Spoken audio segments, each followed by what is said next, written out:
So Dave is our keynote speaker today, and he is the founder and CEO of the corporate training firm Oak and Reeds, which applies elements of improv comedy to train clients how to communicate and lead more collaboratively. Dave is equal parts speaker, workshop facilitator, and executive coach. In its 8 years, his firm has worked with clients like Nike, Airbus, Salesforce, TikTok, and Google. I said TikTok like I'd never heard the word before. Sorry, I actually do use it to my shame.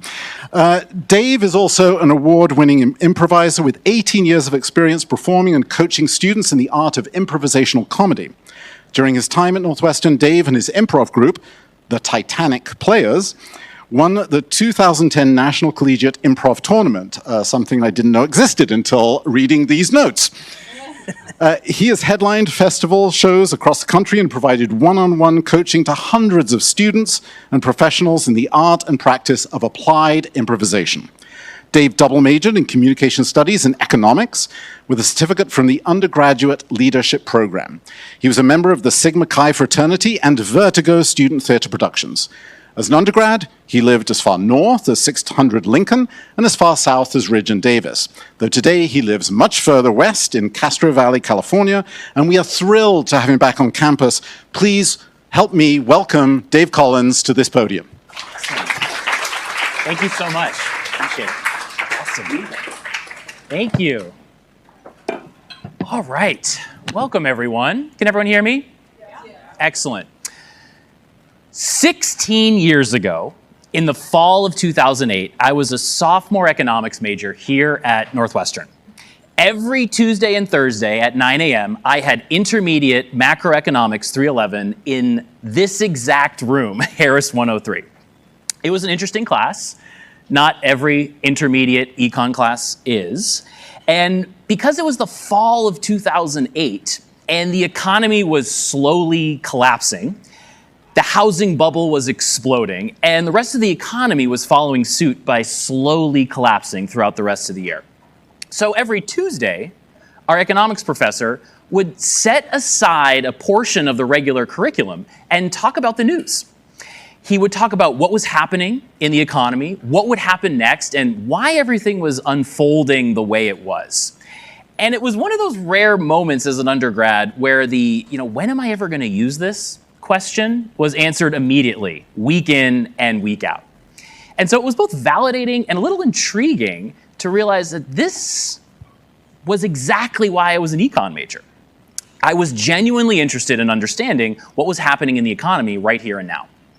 And so econ can be theoretical, but this one made it clear exactly how these macroeconomic cloudy principles were being applied in real time. At the same time I was learning in this room, I usually sat right there where my friend in the sling is sitting. Sorry to call you out. That was my favorite seat because you could get in and out. While I was in that class every Tuesday and Thursday, my friends who were seniors were really struggling because it was 2008. They were looking for jobs. The economy was in terrible shape, especially for new grads. And so I saw my incredibly talented 2 years older, who at that point could have been 25 years older than me, I saw my friends struggling. And I thought, oh my gosh, am I going to get a job after this? I am struggling through Econ 311. How am I going to get a job in 2 years if this is the economy? So, many years later, economists studied that time. And it actually took many years for graduates who graduated in 2008 to catch up in terms of salary and in terms of career progress. And so this is not meant to be a scary story, right? I don't mean to scare you. The economy is a little challenging right now. It's always going to be a little challenging. But I remember vividly sitting in those seats, looking this way instead of that way, thinking these same thoughts 16 years ago. And every time I say 16 years ago, another gray hair is appearing in my head. So it feels like yesterday. So there's also another way. There's another way to think about careers. Instead of thinking macroeconomics, let's think micro. I have a second memory of that exact class. And I remember waking up one of those Tuesday mornings, again, 9 a.m. class, not my strong suit. I remember waking up one Tuesday at the end of that fall quarter my alarm hadn't gone off, and I woke up around probably 9:30 a.m., and then I had that sinking feeling where your stomach goes from here straight through the floor, through your feet, and I was still in bed, so this is a problem. My alarm hadn't gone off. I had woken up at 9:30, and I realized that Tuesday wasn't just any other Tuesday, that was my final. And so I immediately jumped out of bed, threw on sweatpants and a hoodie, grabbed my notebook, grabbed a pen, grabbed my MacBook, and sprinted from Clark Street, where I was living in Green Door, all the way up through South Campus, through the arch, in through that door over there, and found everyone very quietly working on their econ final. As I banged open that door, everyone looked up at me, thought, who is this idiot showing up 30 minutes late to an hour-long final? I grabbed a blue book from the TA. They were sitting right there. He gave me a look. I went and found a seat. This time I sat way in the back there with the person in the corner. And I muddled my way through that final. I did complete it. And I'm not going to reveal my grade on that final. But I will say this. I do not recommend that as a test-taking strategy. However, I did pass. I am here. I graduated. I am alive speaking in front of you today. So the point is, I didn't get kicked out of school. Nobody threw me in the lake, and I'm not living in exile. But I will never forget that feeling.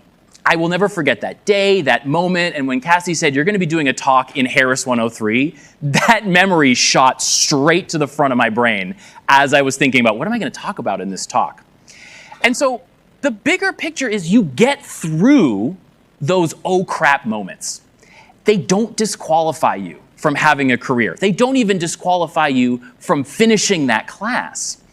And I really want to make the point that it's okay to royally screw up, like sleeping through half of a 60-minute final levels of screw up. No one was hurt. You will be okay. And it's actually a devastating feeling in the moment, but you get over it. And so there are other times when I feel like I've been sent to career jail. But I would really encourage you as undergrads, get those moments out of the way. Enjoy them now because you learn from them. And they don't end the world for you. So I'm curious. I want to poll the audience. Give me a round of applause if you've already had one of those oh shoot moments here as an undergrad. Yeah, I see some heads shaking. I see some stories brewing. That's good. If you're not clapping, I'm honestly very impressed. I'm also maybe 2% disappointed because it's okay. And I want to encourage you. So I want to encourage you to make a couple mistakes. Make some small ones, make a couple gargantuan ones. But these acute moments of panic are really good learning opportunities. These are moments that can help you really clearly understand, what do I want? And what do I absolutely never want to feel again? That's still really useful. So, and who knows? Those terrible mistakes become fun anecdotes you tell at a career day 16 years later, right? Tragedy plus time equals comedy. Another big picture point I want to make today.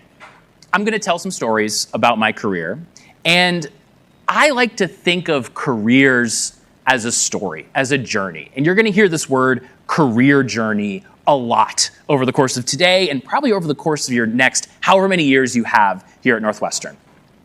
And with any story, what matters is not necessarily the plot. That's not always the most interesting part of a story. What matters is how the main character, in this case, you, how that main character learns and changes and grows each step of the way. So I'm going to give you a couple examples from my career journey or my career story to illustrate that even wrong turns, even detours, and even completely missed highway exits are still really useful moments in that story. So, my first job ever was as a Fenway Park tour guide. Quick show of hands, who here knows where Fenway Park is? Yeah, what's Fenway Park? Shout it out. Yeah, it's where the Red Sox play baseball. And so I grew up in Boston, And I was a humongous baseball fan. I played baseball, huge Red Sox fan. And Fenway is the oldest baseball stadium in the country, which would make it the oldest baseball stadium in the world because we're the only ones who play baseball. And as a high school senior, I applied for and got this job as a tour guide at Fenway Park. It was my first ever summer job. And this was the perfect job for me because, as my wife will now describe me, I'm here kind of attention-loving kid. Still am as a 36-year-old. In this job, I learned a lot. And specifically, I learned what I wanted to do in my career and what I didn't want to do. I knew and I learned a lot of what I love about my job now. I love presenting. I love being in front of people. I love being in the spotlight.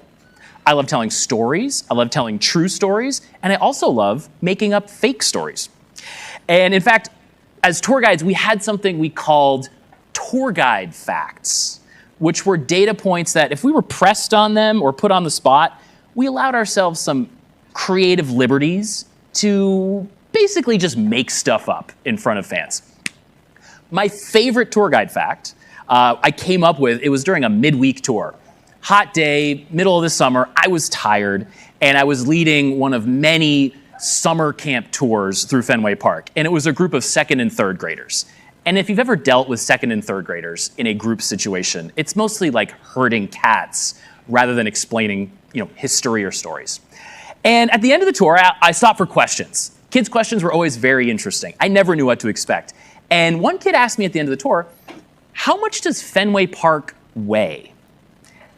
And at that point, I had no idea. This was not something I knew. This was not something I was going to be able to look up. So I decided this was a great opportunity for a tour guide fact.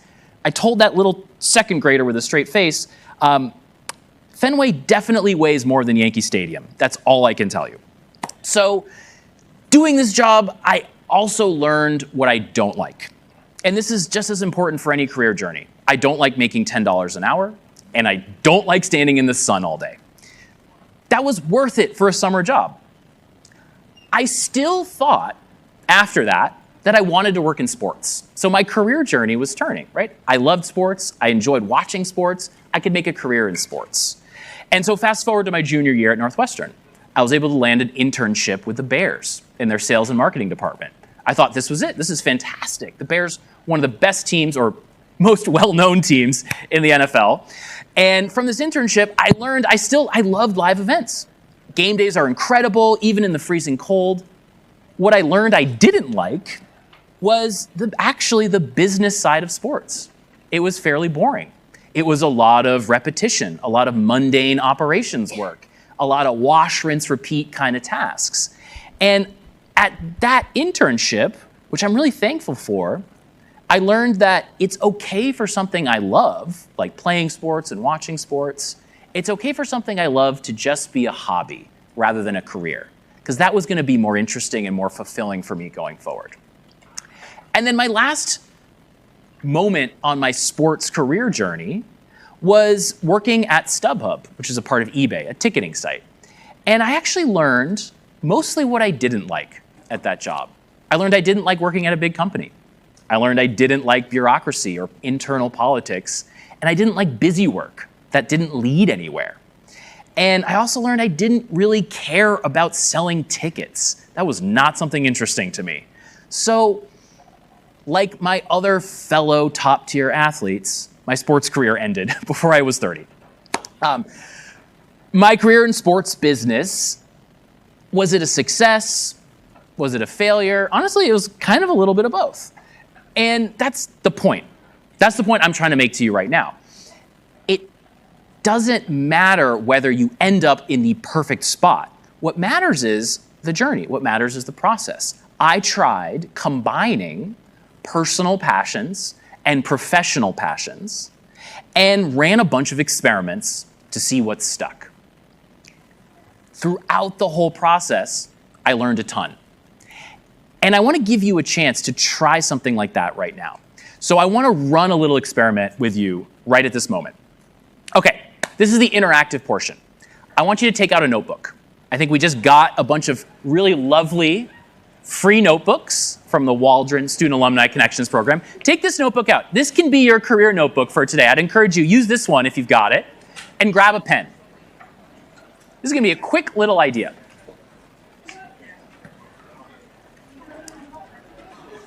On this first page, this blank page, I want you to turn your notebook sideways. I want you to turn it sideways.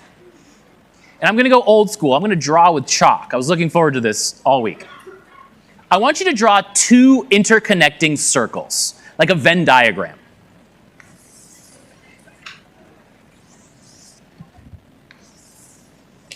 Oh, broke it.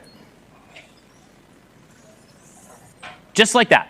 Two big circles, as big as you can make them, right on this page. And in this left circle, this is going to be your personal passions circle. And in this circle, I just want you to write down 3 things you're passionate about. 3 things you're into. Don't think too hard.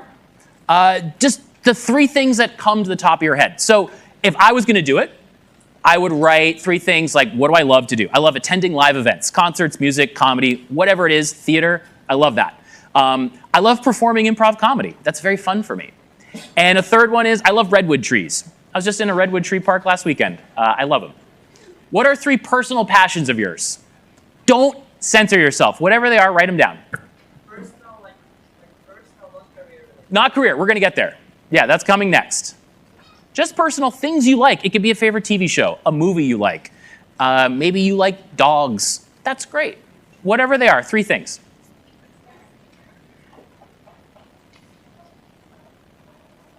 And you can always add to this list. This is not the end-all be-all. We're just doing a little experiment.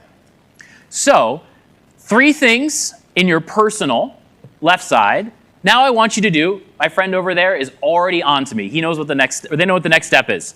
In this circle, I want you to write 3 professional or academic interests. 3 professional or academic interests. Classes you like, internships you've enjoyed, careers you're curious about. For me, I would put as an undergrad, I loved behavioral economics. That was one of my favorite classes. I took that my senior year. I still think about it. I loved Professor DeSanto's First Amendment class. That was a Comm Studies class. We talked about different Supreme Court cases dealing with the First Amendment. I thought it was fascinating. And I loved the undergraduate leadership program. Those were 3 things I would put as an undergrad. For you, they're going to be different. 3 personal interests, 3 school or work or career-related interests. Do not work too hard on these lists. First 3 things that pop into your head.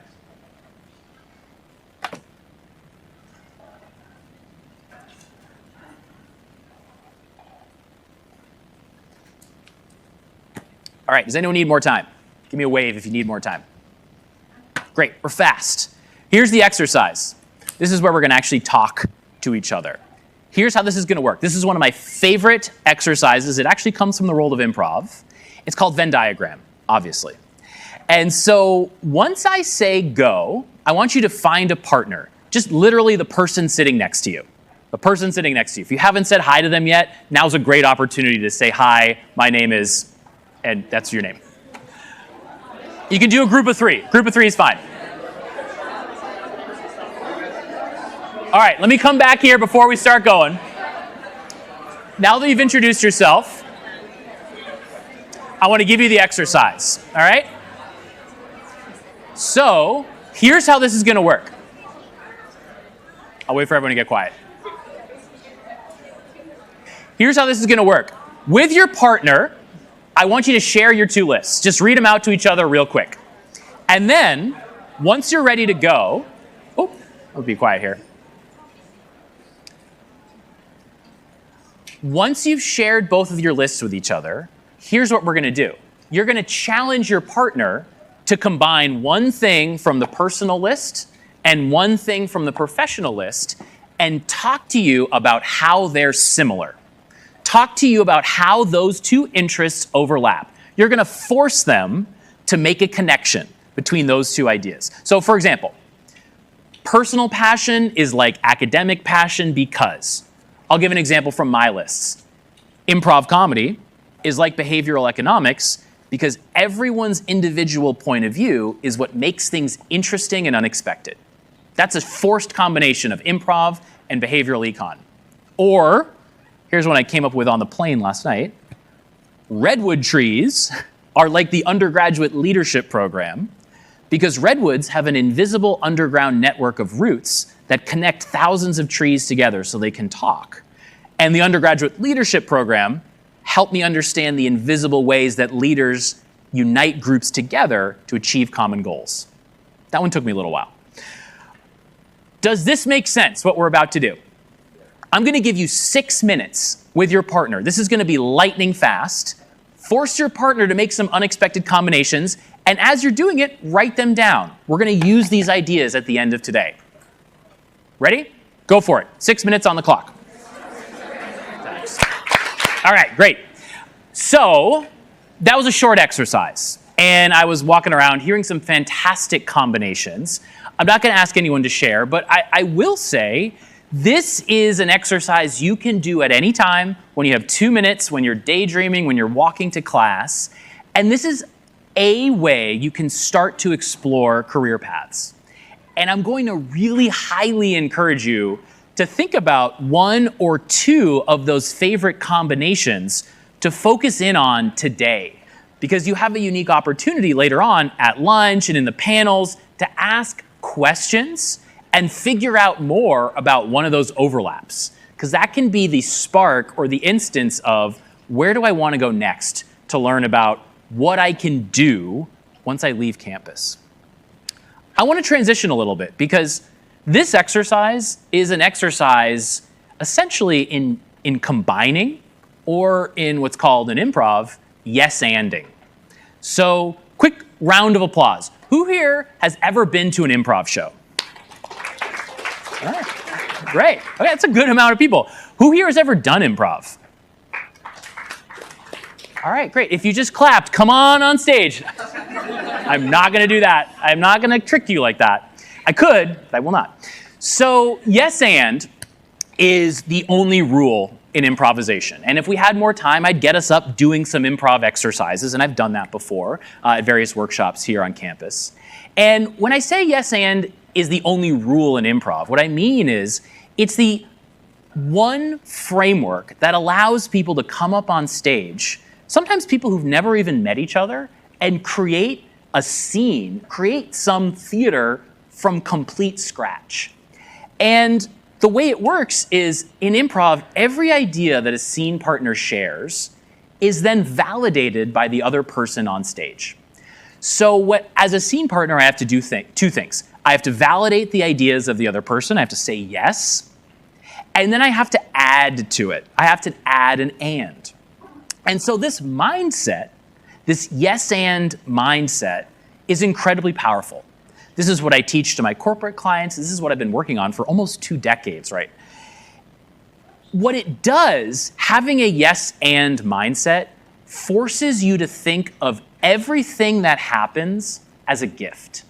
Whatever your scene partner says or does is the most perfect thing that you get to then work with.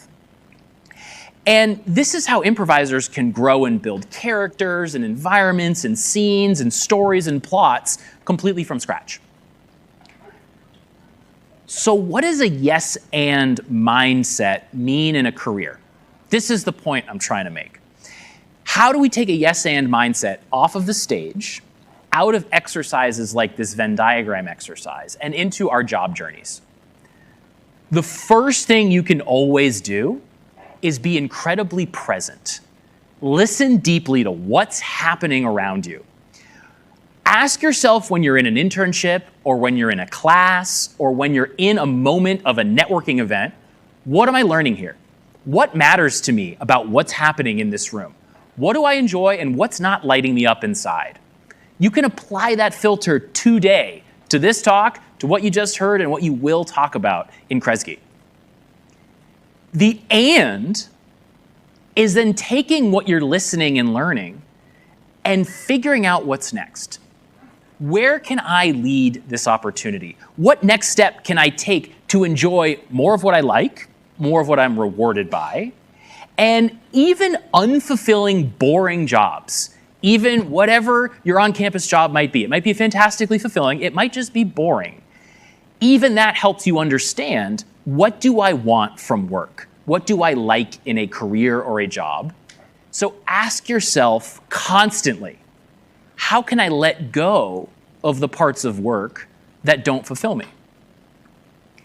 Every career is built step by step. So just like in an improv show, I'm not going to come out on stage once the lights come up and say to my scene partner, okay, you're my uncle and I'm your nephew and we're at a bowling alley and your character is struggling through a divorce to my character's aunt. My character keeps dropping the bowling ball and I have this weird funny accent every time I say the word bowling, and go.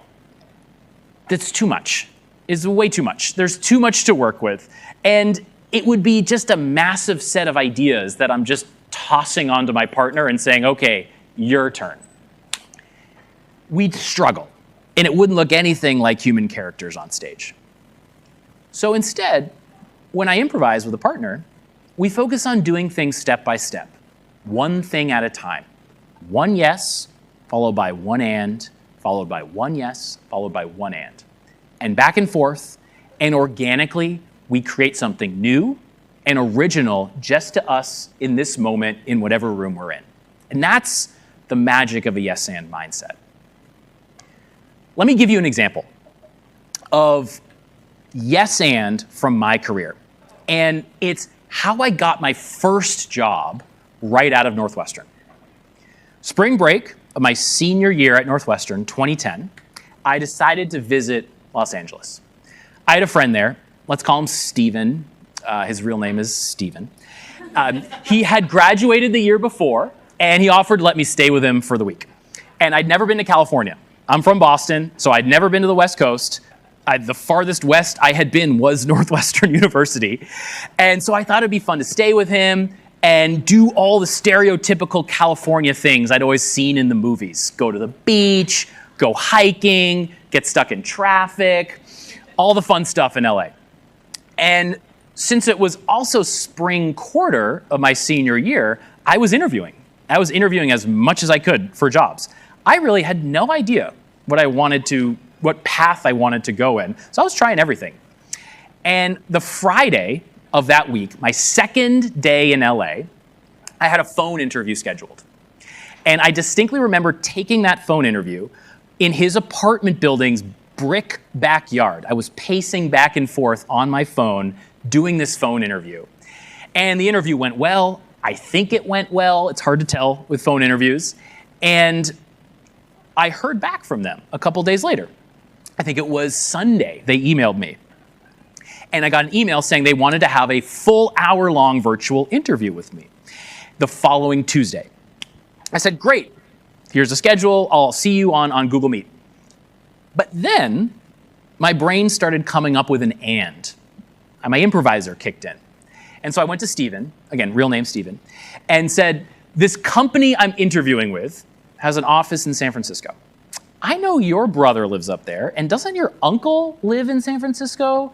Could we maybe road trip up there and stay with them, and then I could do this interview in person? I think it would go a long way, and I kind of want this job. And so Steven, being the incredible and extremely flexible friend he is, said, yeah, sure, let's do it.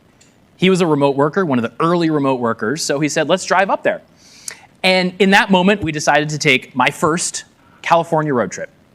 We drove up the PCH, that famous highway along the coast of California, up through Big Sur, these amazing mountains, beautiful beaches, and it was honestly one of the best road trips I've ever taken, to date. It was my first time driving up there, and we stayed with his brother just south of the city in this beautiful, picturesque country town called Pescadero. And then we drove up to the city and crashed at his uncle's place. It was this magnificent old Victorian that he had bought in the 60s, and he'd owned it for 50 years. We stayed in the attic, and I still remember that smell in the attic. It was very old, kind of gross. But that Monday morning, or Tuesday morning, I went to the interview in the financial district. And I met everyone, including Georgia, the director, and Gabby, who was the associate consultant who had been picking out resumes and screening people on phone interviews.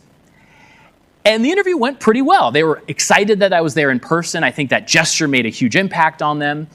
But what really stuck with me was something Gabby said at the end of the interview as we were walking out the door. She pulled me aside and said, Dave, good job in there, but do you know why you got that first phone interview? I said, I'm feeling myself at this point. I'm like, was it my amazing resume and my career so far, my internships? And she was like, no, that wasn't it. There were actually other resumes with better grades and better internships. But what caught my eye was at the very bottom of your resume, under special skills, after your tech skills and software and language abilities, you listed a wicked good Boston accent as a skill. I thought that was funny, so I said, we got to talk to this guy. And that's why you got your first phone interview. I was stunned. I told her, that's a joke. I didn't think anyone actually read to the bottom of resumes. And she said, well, I read to the bottom of every single resume, and yours was the only one that made me laugh. That's why you're here today. So let's take a step back. What's the point of telling this story? Do I recommend putting a wicked good Boston accent at the bottom of your skills section in your resume? As a guest of the Waldron Student Alumni Connections Program, I do not officially make that recommendation. I want to get that on the record.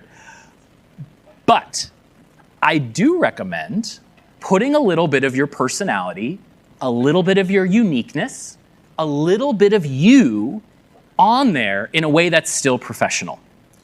Only you are going to know what that is for you. There's always a way to stand out and get people to say yes to you, the person. To give people an option to add an and to the end of a conversation. So putting your personality out there in a unique way that catches someone's attention, gets them curious to talk to you, and makes them say, yes, this person is interesting, and let's bring them in to talk more. These little personal touches can be the reason someone decides to include you in a project, hire you as a consultant, offer you an internship. Whatever that unique wrinkle is, it's what makes people want to connect with you and build something new. So we're getting to the end of my talk, and I want to challenge you with one more exercise. This is just a solo exercise. You're just going to do it yourself. And it's extremely simple. I want you to take out that same notebook, whatever notebook you were doing the Venn diagram exercise in. And I want you to turn to a new page. It can be whatever page is right next to it. And I want you to title it, Yes and Networking. Yes and Networking. Underneath that title, I'll give you a moment to get your notebook out. Underneath that title, I want you to think of 3 names, 3 people. And these people can be anyone, but specifically, I want you to write down the names of 3 people that you'd like to talk to about something you learned today in this talk, something you learned in that Venn diagram exercise about your interests. 3 people you could talk to about your career. It could be a friend who had an interesting internship related to the Venn diagram topics. It could be a professor who teaches one of the topics on your right-hand circle. It could be a family friend who works in an industry you're interested in. It could be an uncle. It could be a parent. Don't put your cat. Cats can't talk. But what I want you to do is 3 real people that you have a shot at connecting with. I want you to write those names down. Don't censor yourself. Whatever those first 3 people are. If writing their name down makes you nervous, that's probably the right name to put down there. I'll give you 30 seconds to think of those 3 names.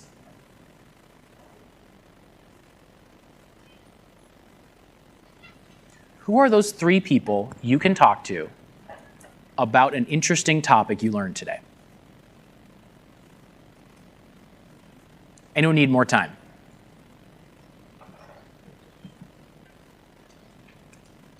All right. Show of hands, who's got a list? All right. I'm not gonna bring anyone up, don't worry. Here's what I want you to do. I want you to pick one name off that list and I want you to text them right now. I want you to text that person right now. If it's not a number you have, maybe it's an email. I want you to email that person right now. We've got a minute to do this. And here's what I want you to say. Some version of, hi, hope you're doing well. I'm at a networking seminar right now, and I was inspired to reach out to you. I'd love to learn more about whatever the reason is you put them on that list. Are you open to a 15-minute chat or coffee so I could ask you a few questions? Let me know. Take your phone out. Do it right now. I'm going to give you 1 minute to compose that email. And once you've typed it out and are ready to send, stop. We're all going to send this at the same time. You 1 minute. Type this text out. You're all here at a career networking event. This is the work.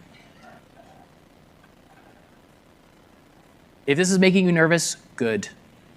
That's good practice. The worst thing that happens is they block you. It's not going to happen. Once you've composed that text or email or DM, look up.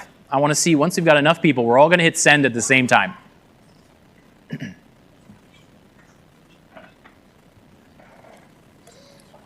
I'm seeing a lot of very nervous faces in the audience. That's good. That's telling me this is an exercise that's pushing you to do something you would not ordinarily have done on a Monday morning.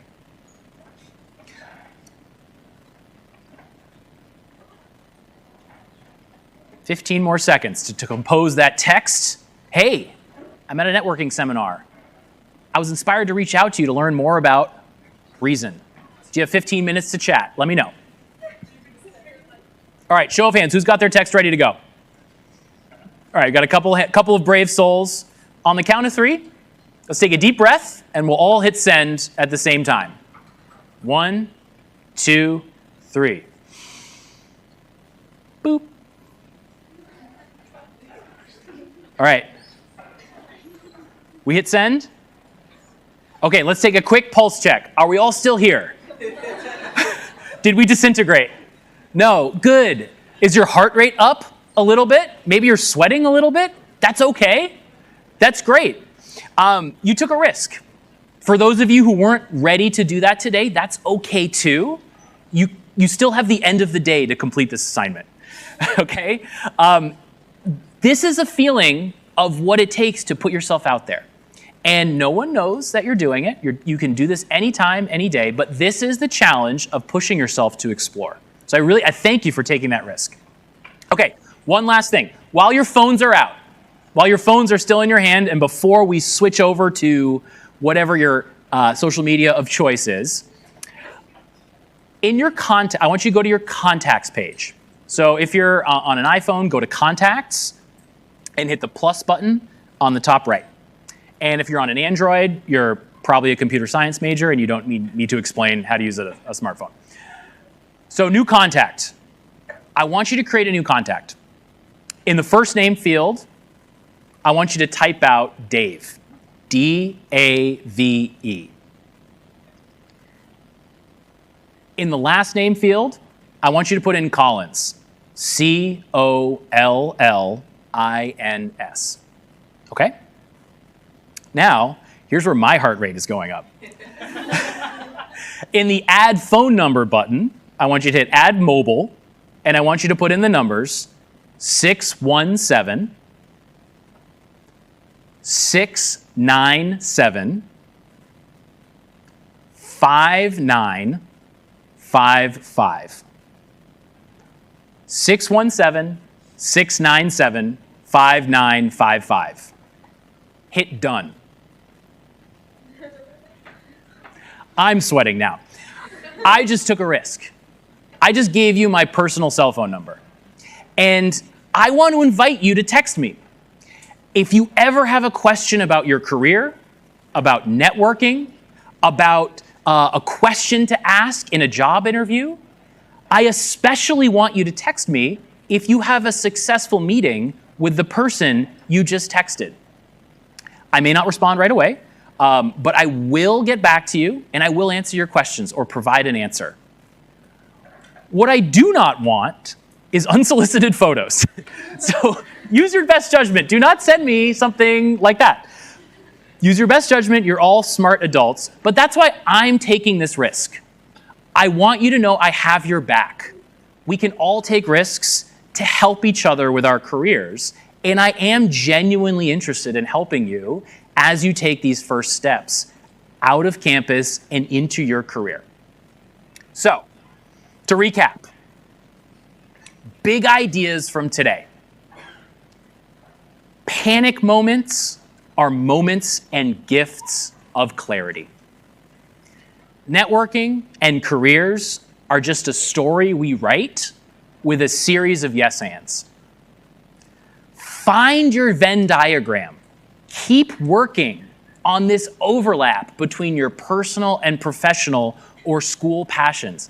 That's where you're going to find meaning in a career. Go out and talk to people. That's why I forced you to send that awkward text. That is how you learn the most. Not by Googling, not by asking ChatGPT, but by talking to people doing the work you're curious about. And text me with questions and successes. And don't text me photos. So here's what's going to happen next. You're going to a networking lunch. You have a lot of opportunities to practice what we just learned about, okay? Here's some things you can do. You can just listen. You can absorb. You can add things to those circles on your Venn diagram list. That's great. Listen to the questions other people are asking. See if you can add your own and. See if you can yes and those questions and build a conversation. You can also ask the alumni questions. What's in their Venn diagram? This is a great exercise to ask someone in a networking conversation. People love sharing their personal and professional passions. You can also meet each other. The other students who are going to the same panels and networking conversations are most likely interested in the same things as you. Talk to them. Ask them why they are in that room. Ask them why they chose to come today. There's a lot there that you can learn from each other. And you can have fun and be messy. Now is a great time to make mistakes in your career. You can ask a dumb question. You can not know the answer. The only way you fail is by not showing up and not participating. And so with that, I want to thank you so much for your time, for your energy and your effort and your ability to take risks. So best of luck with the rest of the day, and go Cats!